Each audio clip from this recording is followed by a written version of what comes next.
বায়ু দূষণ, শব্দ দূষণ, পাহাড় কাটা, নদী দূষণ, শিল্প দূষণ, ইটভাটা, পলিথিন, প্লাস্টিক। তো আজকে এরই ধারাবাহিকতায় তো আমরা আগে যেটা বলেছিলাম যে দেশের 3টা পর্যটন স্পট, একটা হচ্ছে সেন্ট মার্টিন, একটা হচ্ছে কুয়াকাটা।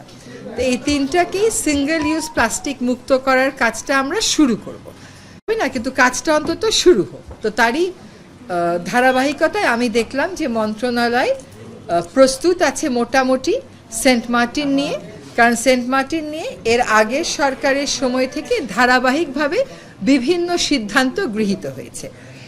সেন্ট মার্টিনের পরিবেশগত গুরুত্বটা আপনারা জানেন, দেশে আর দ্বিতীয় কোনো সেন্ট মার্টিন নেই। কিন্তু এই যে প্রবালের যে দ্বীপটার কথা আমরা বলি, এটা আর বাংলাদেশের তো আর কোথাও নেই।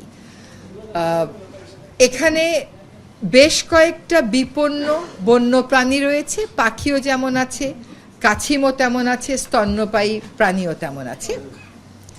খুবই ছোট্ট আমাদের এই দ্বীপটা, এইটাকে আমরা কেমন করে রক্ষা করতে পারি সেজন্য সরকার কিছু কিছু কাজ আগেই করেছে।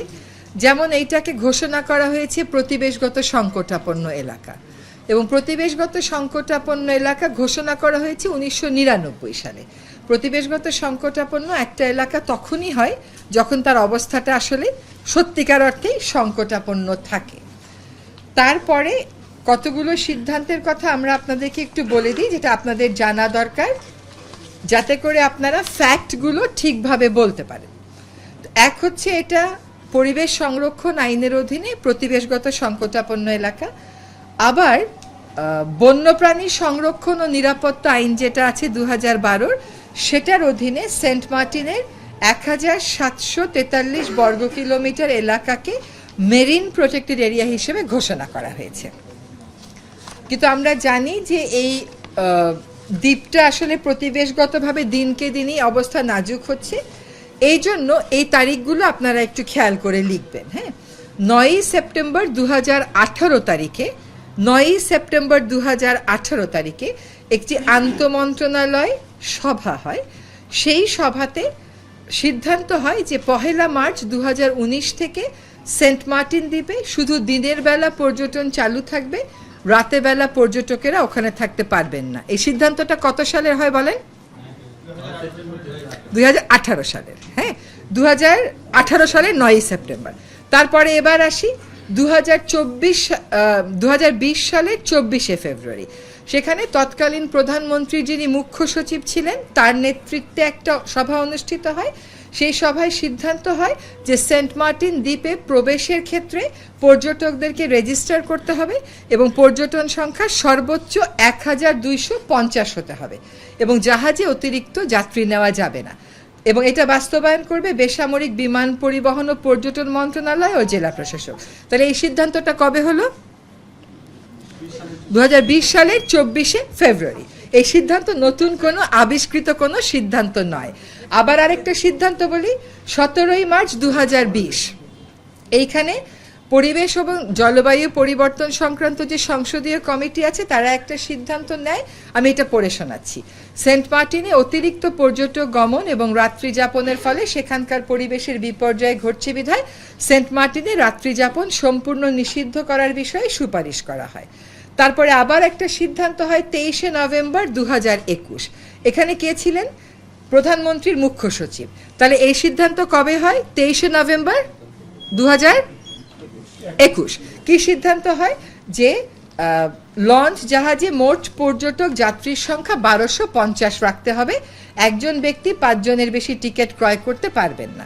তো এই 18 সাল, 19 সাল, 20 সাল, 21 সাল এগুলোর ধারাবাহিক কিছু সিদ্ধান্ত এসেছে, কিন্তু এই সিদ্ধান্তগুলো কোনোটা বাস্তবায়ন করা হয় নাই। আবার পরিবেশ এবং জলবায়ু মন্ত্রণালয় তারা অতি সম্প্রতি, আমি আবার অতি সম্প্রতি না বলি, এটাও 2023 সালে, মানে এটাও 2024 না, তারা কিছু পর্যটন নির্দেশিকা দিয়েছে। তো সেই পর্যটন নির্দেশিকায় বলা হয়েছে যে সেন্ট মার্টিন দ্বীপে কয়েকটা সিঙ্গেল ইউজ প্লাস্টিক নিয়ে যাওয়া যাবে না। পর্যটনবাহী যে জাহাজগুলো যাচ্ছে সেইগুলো একদম জাহাজে বলেন, বাসে বলেন, সেখান থেকেই এই সিঙ্গেল ইউজ প্লাস্টিকগুলো সরিয়ে ফেলতে হবে। আরেকটা হচ্ছে কক্সবাজার এবং সেন্ট মার্টিনে সিঙ্গেল ইউজ পণ্যের একটা তালিকা করতে হবে, সেই মোতাবেক একটা তালিকা করা হয়েছে, কোম্পানিগুলোর নামও নেওয়া হয়েছে। এখানে বলা হয়েছে যে সামুদ্রিক যে কাছিমটা, যে বিরল প্রজাতির কাছিমটা ডিম পারে, অনেক কুকুর হয়ে যাওয়ার কারণে ওরা খেয়ে ফেলে ডিমগুলোকে, ফলে প্রজননটা ব্যাহত হয়। রাতে ওইটা করা যাবে না। সেজন্য আজকে কিন্তু আপনারা চলে যাওয়ার পরে আমরা সকল স্টেক হোল্ডারদেরকে, একদম যারা ওখানে হোটেল মোটেলের মালিক, তারপরে ট্যুরিস্টের জন্য সরকারি যারা প্রতিষ্ঠান আছেন তারা, যারা সিঙ্গেল ইউজ প্লাস্টিকের কোম্পানি আছেন, সকলের সাথে, এবং কুকুরের এই যে বিস্ফোরণটা এটা নিয়ন্ত্রণে যারা কাজ করেন, কুকুরের সুরক্ষা নিয়ে কাজ করেন, সেরকম সংস্থাকেও আমরা ডেকেছি, তাদের সাথে আমরা কথা বলবো। এই নির্দেশিকায় আরও বলা আছে, নির্দেশিকাতে কিন্তু আইনগতভাবে বাধ্যবাধকতামূলক। এখানে বলা আছে যে রাতে অতিরিক্ত আলো জ্বালিয়ে রাখা যাবে না, অনেক উচ্চ স্বরে আওয়াজ করা যাবে না, প্রবালের উপরে হাঁটা যাবে না, ছেড়া দ্বীপের কোথায় জাহাজ কতটুকু দূরে তাকে থাকতে হবে, বা সেন্ট মার্টিনের ল্যান্ডিংয়ের সময় কতটা দূরত্ব মেনটেন করতে হবে, সেটাও বলে দেওয়া আছে। এইটা কিন্তু গেজেট নোটিফাইড হয়েছে 2023 সালে, এবং এইখানকার মতামত অনুযায়ী ইফেক্টিভ রিয়েল ক্যারিং ক্যাপাসিটি, যে সেন্ট মার্টিন আসলে কতটা পর্যটনের ভার বহন করতে পারে, 2023 সালের এই গেজেট নোটিফিকেশনে বলা আছে 882 জন। তাহলে আমরা 1250 জন পেলাম, 882 জন পেলাম, রাতে থাকা যাবে না পেলাম, রেজিস্ট্রেশন পেলাম, কিন্তু এইগুলোর একটাও আসলে আমাদের বাস্তবায়িত হয়নি। আজকে যেটা আমরা করব সেটা হচ্ছে যে সকল অংশীদারীদের সাথে কথা বলে আমরা বুঝবার চেষ্টা করব যে সিঙ্গেল ইউজ প্লাস্টিক নিয়ন্ত্রণের কাছে দুটো বিষয় আজকে মূলত আমরা আলোচনা করব, যে সিঙ্গেল ইউজ প্লাস্টিক মুক্ত করা সেন্ট মার্টিনের কার্যক্রমটা কিভাবে বাস্তবায়ন করা যায়। এটা তো সরকারের আইন 2023 সালে হয়েছে, সরকারের নির্দেশিকা 2023 সালে হয়েছে, এটা কি করে আমরা বাস্তবায়ন করতে পারি, তাদের ভূমিকা কি হবে, আমাদের ভূমিকা কি হবে, আমরা যেরকম শিক্ষার্থীদেরকে ইনভলভ করতে পারি কিনা, ওটা ওনারাই আমাদেরকে সাজেশন দেয়, কিন্তু এই আইনটা, নির্দেশিকাটা মানতে হবে। এখন যদি তারা বলেন যে না, একদিনে সব আমরা মানতে পারবো না, আপনারা আমাদেরকে এইভাবে পর্যায়ক্রমে যান, সেটাও তাদের সাথে কথা বলে আমরা ঠিক করব, কিন্তু মানতে হবে।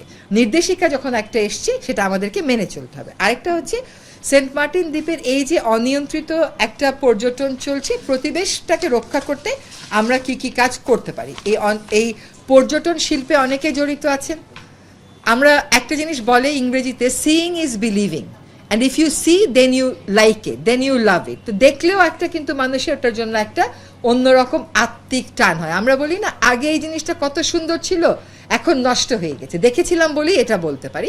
তাহলে এখন পর্যটনটা কিভাবে করে একটা কাঠামোর মধ্যে নিয়ে আসলে সেন্ট মার্টিনের পরিবেশ ব্যবস্থায় আর নষ্ট হবে না, যা আছে সেখান থেকে আমরা আস্তে আস্তে উত্তরণ করতে পারবো, সেটাই হচ্ছে, এই দুটো বিষয়ই হচ্ছে আজকে আমরা যখন স্টেক হোল্ডারদের সাথে কথা বলবো এটা নিয়ে।